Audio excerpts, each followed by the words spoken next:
touchent les entreprises servent au réemploi des objets. Merci beaucoup Étienne Monin. Alors allonger la durée de vie des produits de consommation, on l'a vu grâce à votre reportage, c'est l'un des objectifs de ce projet de loi. Plusieurs mesures vont donc dans ce sens, même si le sujet qui sera le plus débattu tout à l'heure sans doute au Sénat sera sans doute l'instauration d'une consigne. Bonjour Jean-Philippe Carpentier.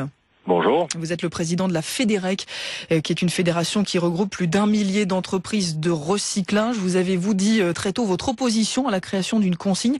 D'abord, rappelez-nous pourquoi c'est pas la bonne solution selon vous. Oui, alors d'abord, il y a le fond et la forme. Sur la forme, on déplore déjà le manque de concertation qui a eu lieu avec le ministère, puisque le projet de consigne nous a été imposé et maintenant on nous invite à débattre des modalités de la mise en place de cette consigne. On aurait aimé que le débat se pose aussi sur les différentes solutions qui s'offrent en alternative de cette consigne. Et ensuite, pourquoi on s'y oppose? Parce que on est tout à fait en phase avec le projet du gouvernement de 100% de plastique recyclé. Néanmoins, on ne pense pas que le dispositif de consigne vienne dans ce dispositif améliorer le recyclage du plastique, puisqu'on s'intéresse qu'à une partie des plastiques, c'est-à-dire les bouteilles en PET. Donc vous voyez, c'est vraiment une toute petite partie des plastiques et on pense que le problème est plus global et que donc il faut avoir une approche plus globale sur la collecte et le recyclage des plastiques. Donc même si c'est une partie de la solution, pour vous c'est pas une bonne solution parce qu'on pourrait se dire ça améliore la collecte, ça va inciter les Français à davantage avoir le réflexe de rendre leurs bouteilles en plastique. Pour vous ça va pas dans le bon sens?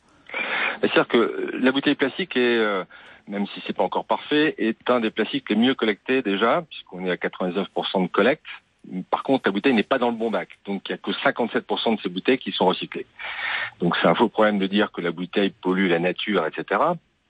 La vraie problématique qu'on a, c'est que on a mis en place un système de tri il y a 25 ans maintenant en France.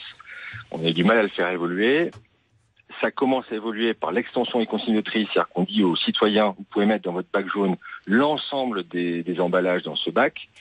Et ensuite, il faut, dans un deuxième temps, simplifier, harmoniser et homogénéiser ces consignes de tri sur l'ensemble du territoire et surtout faire un plan Marshall sur le hors-foyer, c'est-à-dire tout ce qui se passe dans la rue, dans les gares, dans les aéroports. Et aujourd'hui, rien n'a été fait sur ce domaine. Parce que le projet de loi prévoit justement d'harmoniser les consignes de tri en France d'ici 2022 pour que partout sur le territoire, justement, tel déchet aille dans la poubelle jaune, tel autre dans la poubelle blanche. Donc ça répond à une partie de votre inquiétude.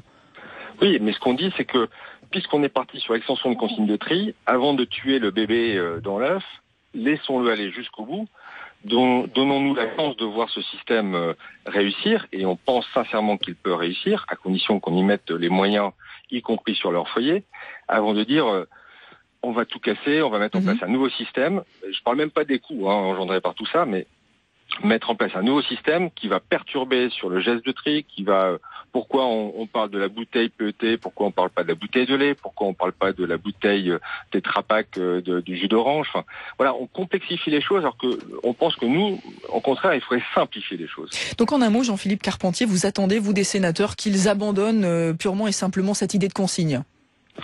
Absolument, absolument, et que dans le même temps, on puisse vraiment instaurer un plan Marshall sur le hors-foyer et mettre en ordre de marche un tri beaucoup plus simple sur l'ensemble du territoire et continuer l'extension des consignes de tri telles que c'était commencé il y a 3-4 ans. Merci beaucoup pour votre réaction, Jean-Philippe Carpentier, président de la FEDEREC, cette fédération qui regroupe des entreprises de recyclage, invité du 14-17 de France Info.